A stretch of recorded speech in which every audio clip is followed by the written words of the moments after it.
السلام عليكم ورحمة الله وبركاته. كسو دوادا موغال وسب waxaan kaa codsanayaa muuqaalkan hadduu ku soo gaaro inaad subscribe ii saartid asxaabtaada sii gaarsii aad baad u mahadsantahay. Waxaan ka hadli doonaa laba qodob.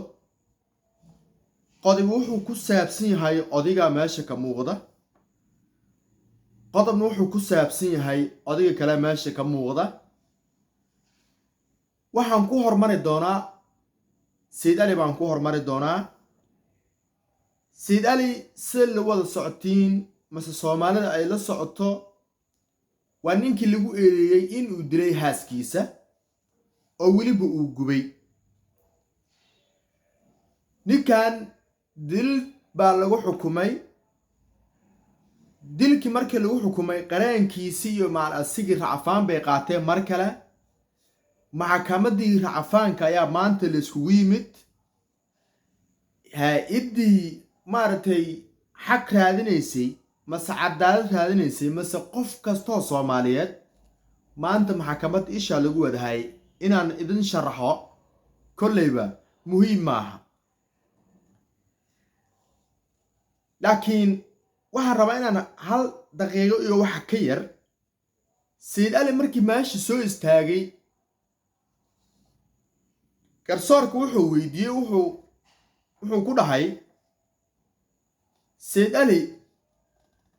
racfaanka adiga ayaa qaatay Soomaa wuxuu dhahay haa yaani ka hor dhicin warkii waa kasa dhageyso Said Ali adiga rafcaan ka soo qaatay Soomaa xukunka maxkamadda madan gudoomiye okay sababta ugu qanci weysay rafcaan uga soo qaatay maxkamadda ma sheegi kartaa oo sheegi karaan haye sababta xukunkan racfaan uga soo qaatay madan gudoomiye waxay tahay in lagu xadgudbay anoo dhibana ah dhibkan la isku dul saaray oo lagu magacaabay in ay dilaa xaaskiisa iyo carruurtiisa dilay taasna aysan ahayn mid aan jirin ku celi maxaad tiri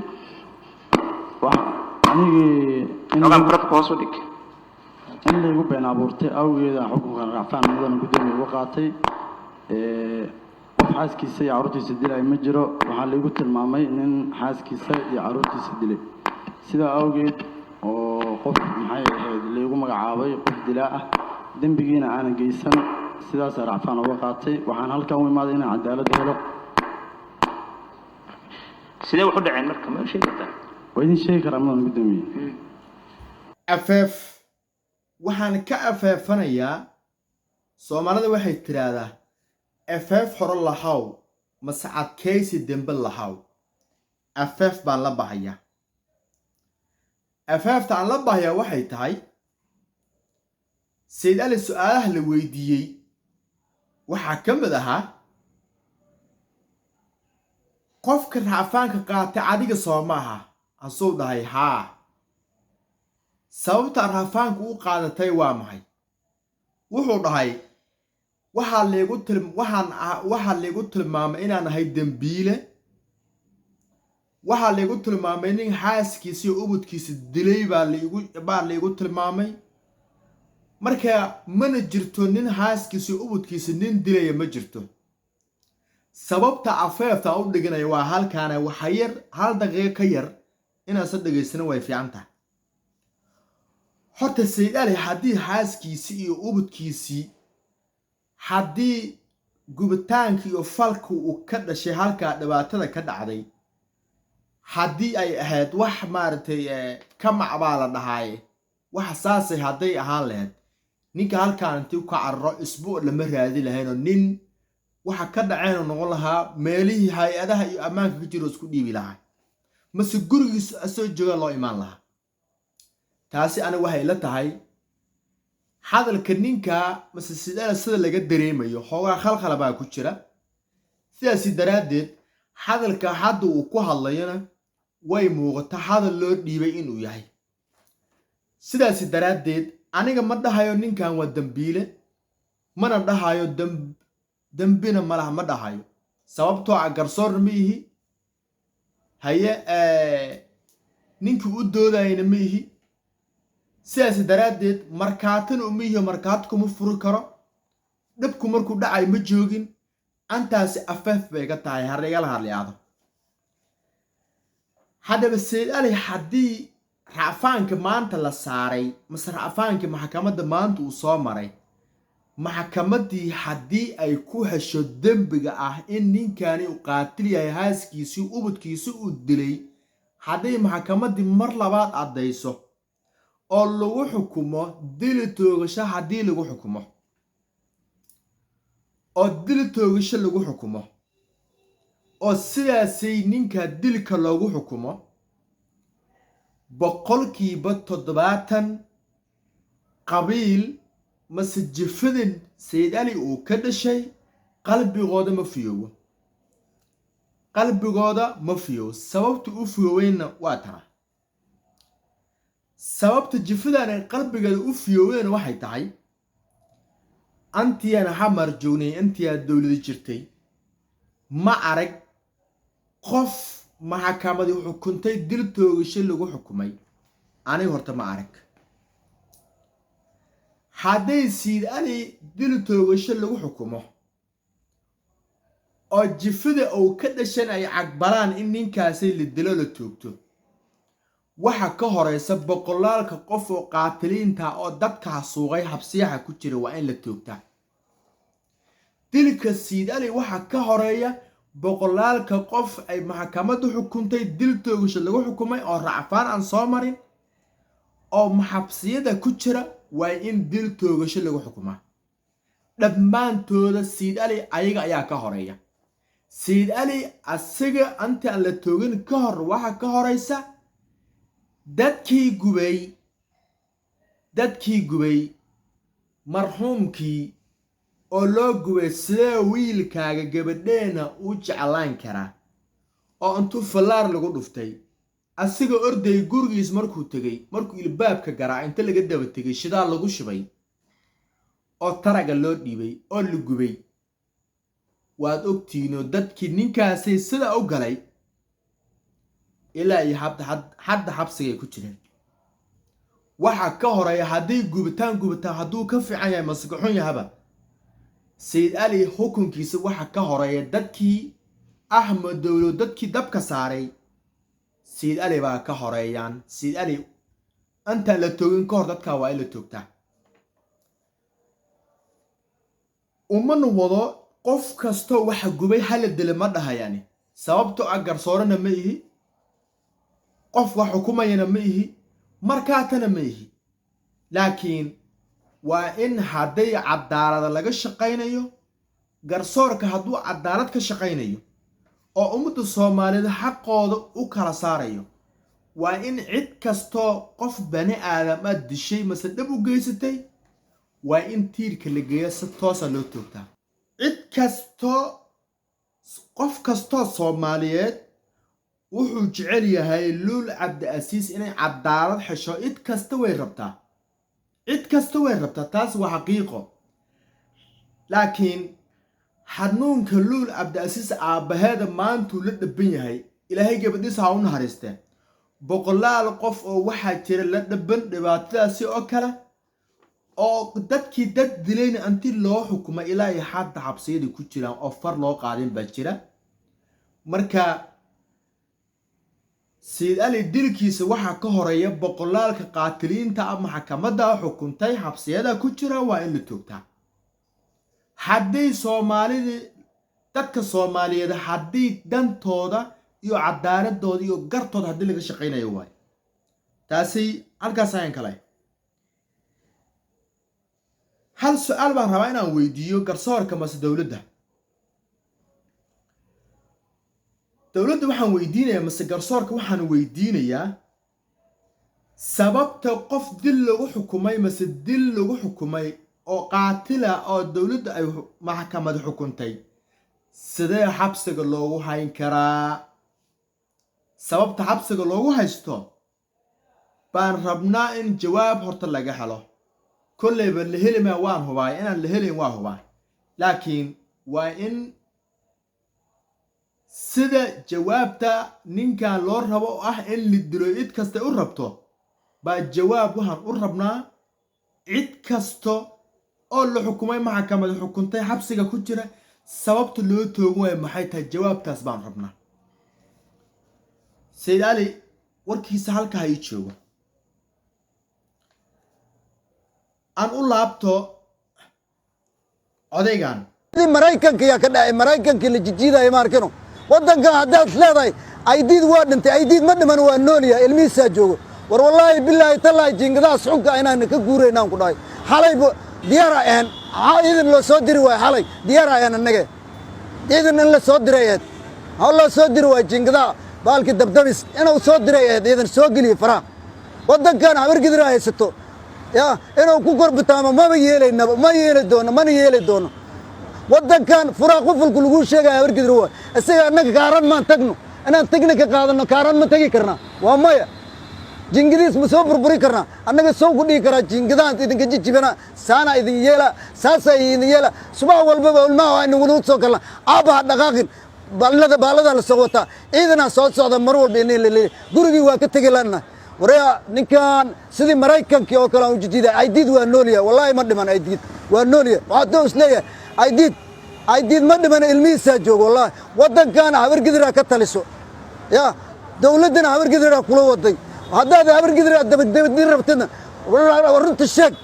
annaga waa ku taagsannahay annaga hubkeenna waa noo wada qarsaya waan diyaaranahay ilmeheenna naagaheenna kulli diyaaranahay dagaalaan diyaarunahay jiingadaada agtooda ciidan soo dirsaa soo geli madaxa la soo geliyo waa arki doontaa tii maraykanka ka dhacday yaa hilibkooda la jijiidayo oo kale haddaada kaa dhigin ay dhalaanahay ay dhalan nafta tan waa nuurisi waryaa carabku waa u dhaa raas bacdulmaal guriga ku hayta haddaada leen intee seexanay marshibiyadaa maa seexanay yaa marshibiyadaa maa la seexana yaa waddankan dabandaabiga ka dhaaf meelaha cararka ka dhaaf warka madaxweynaha laguu sheegayba habargidiraa kaa dhigtay habargidiraa kula waday hadalka odaygan wuxuu caddaynayaa dhammaan waddanka soomaaliya mase soomaaliya gudaheeda in aysan ka jirin wax dowlad u nasab sheegta inaysan ka jirin hadalka odaygaa wuxuu caddaynayaa soomaaliya inaysan ka jirin waxa dowlad u nasab sheegta kow haddaysan ka dhicin tii maraykan ka dhacday oo kale haddaysan ka dhicin waa kow dalkaa waxaa ka taliya habargidir waa 2 3 qoryahaana guryaha noogu jiraan yaa 4 antaan hubkeeniyo maaragtay qaadano kaaraan ma tegi karnaa waa 4 yaa waxa kasta hanjabaada iga daran horta su'aal dawladda xaggee ka bilaabataa dawladda xaggee ka bilaabataa macnaha dawlad waa maxay dawladda xaggee ka bilaabataa dawladda shacabkay ka bilaabataa dawladda shacabka ayay ka bilaabataa tusaale ninkani oo kale dunida markii la joogo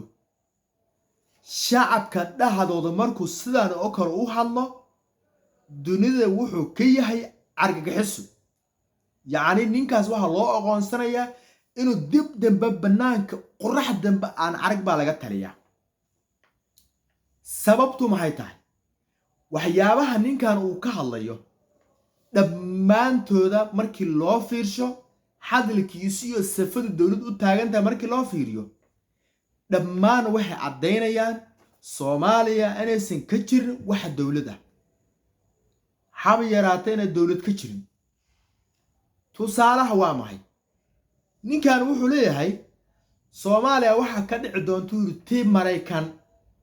tii hadda ka hor maraykan ka dhacday oo kale baa soomaaliya ka dhici doonta sababtaa waa laisku jijiidi doonaa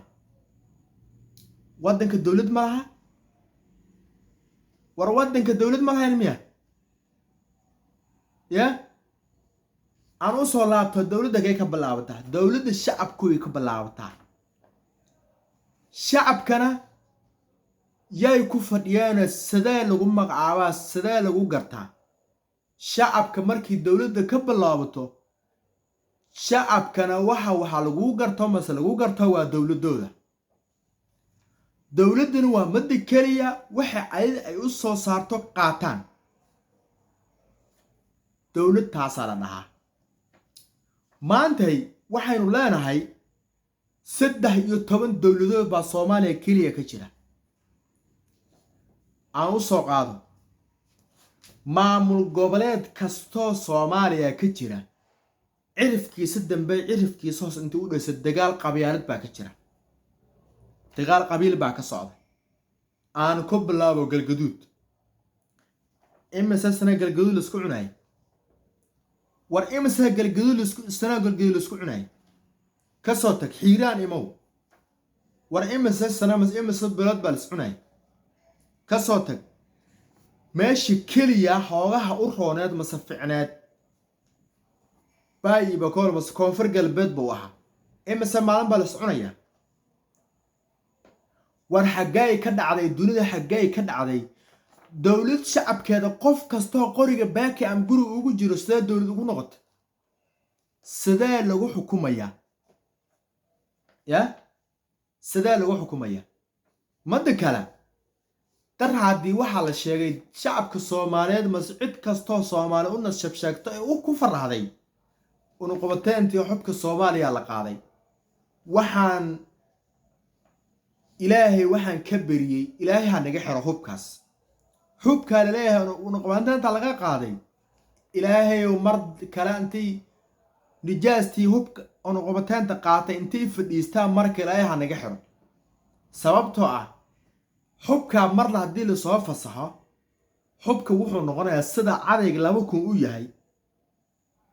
cadayga lagu cadaysto sida 2,000 u yahay oo shilin Soomaaliya boqoriga beekay camka wuxuu noqonayaa $200 cid kastana gacantay ku dhigan cid kasta gacantay ku dhigan war maanta ii sheeg kara qabiil masjifo gurigooda qori ka maqaya markaas wax lagu leeyahay dawlad ba Soomaaliya ka jirta xagay dawlad ka jirta ya kow dadkan in la isku laayo mas la isku baabiciyo waa loogu talagalay sababtaan in sheeg galgaduud in masajar boo dagaal ka dhacay oo dagaal qabiilaysan dagaalka markuu dhaco oo la isbaabiyo juflis ka dhigo odayaal baa la soo diray waxa la dhahaa dagaalkii meeshii nabad baa laga dhaliyay dadkii waa la heshiisiyay dadkii heshiisiintooda maxaa looga horeysiin waayay aan la dhihi waayay hubka isku leynaysa halkaas soo dhiga dawladda lagu wareejinaya ma maqasheen qabiil hebel oo is dagaalay isku dhacsanaa hubkii laga soo qaaday dawladda lagu wareejiyay ma maqasheen absolutely lama maqal xiiraan imow shantii tilaabo aad qaadab isbaara taagan ninka taana askari dawladeed ma shacab baa taagan xubku waa wada haystaa tusaale maalinkii madaxweynaha Soomaaliya xilka loo doortay Soomaaliya loo doortay dagaal loo bixiyay argagixisada la dagaalamo oo hiiraan iyo galgaduud dhulkan ka socday dadka dagaalamaya ay ahayn shacab bay ahayn shacabka ma ayidina hubka u gada hagee kaana hubka war hubka inta la eka ma maqal hal maalin intay dawlad meel soo istaagtay shacab hebel anaga hubayna ma maqashan maya hubka inta la eg oo dadkan haystaan hagee ka keenay absolutely hubkaas dhammaantiisa waxa iska laha shacabka iyaga iska laha guriyahana kala soo baxeen dadkaas la rabaa in la xukumo ya dadkaas ayaa la rabaa in la xukumo hadda mar kale waxa loo oreynayaa shacabka Soomaaliyeed si al-shabaab loo dirraan dhammaantooda waa in hub gacanta loo geliyo war al-shabaab hadaa la dirto la baabiyo qadka laga saaro shacabka hubka u dhiibteen mas hubka farta laga saaray yaa waa idda ka qaadayso waaye war anti aasamada deganeeda 500 oo qof ahayd ba qof gurigiisa laga yaabo inay 2 qori ku jirto waxba laga qaban waayo shacab dhammaantii hub loo dhiibay idda hubka ka qaadayso waayo ya tusaalaha labaad dadkan in la isku baabiyo loogu talagalay waxay tahay waxaa lagu leeyahay shacabkii meelihii bilaa isku dagaalsanaa markay juf iska dhigeen waxaa lagu yiri heshiis baa la dhex dhigay waa la heshiiyey heshiiska soo kama horeyn dadka in la yiraahdo hubka isku leysa halkaas soo dhiga lama dhihin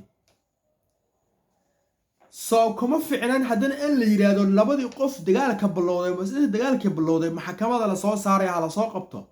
soo kuma ficnaan lama samayn mar labaad soo kama ficnaan in la yiraahdo dadkii wax laga dilay iyo dadkii wax dilay waa in dii kala qaataan tiin lama samayn odayaasha munaafiqiinta wada tuugada afar jaabliyaasha nijaasta ah antay dadka dhaho intay tagaan oo alaa qof maartay naf ari intuu kaliya soo cuno wuxuu ku leeyahay shacabkii waa la heshiisiyey asoo gurigiisa soo gaaray waxa lagu leeyahay baash waa balaabatay dadka aan la isku laayo waa loogu talagalay boqolkiiba boqol waa hubaal waa loogu talagalay hadalka waxaa ka dareemi kartaa mase ka garanaysa dadka aan la isku baabiyo loogu talagalay Soomaaliya haddii ay dawlad ka jiri lahayd maanta dawlad rasmi ah haddii ka jiri lahayd odigaas sidaanay u hadlay wallaahi billaahi wa tallaahi 24 saacadood inuu banaanka joogi lahaa haddii dawlad ka jiri lahayd dhulkan halkaasi waxa cadeynaysaa halkan inay dawlad ka jirin waxa dawlad kama jiraan ilaahay dawlad ha keeno waxa ay cadaatay Soomaaliya inaysan dawlad ka jirin ahay taasi halkaasan kale hadday qof shacab ah oo caasimada jooga sidaan u hadlayo siday kula tahay inay u hadli karaan boqolaalka qof oo keemaha joogto hubka haysata ya Allahna caruuri aad baad u mahadsantiin muuqaalkana hadduu idin soo gaaray subscribe iyo saar like-tan igu qabo aragtida hoos ku reeb. Assalaamu calaykum waraxmatullaahi wabarakaatuh.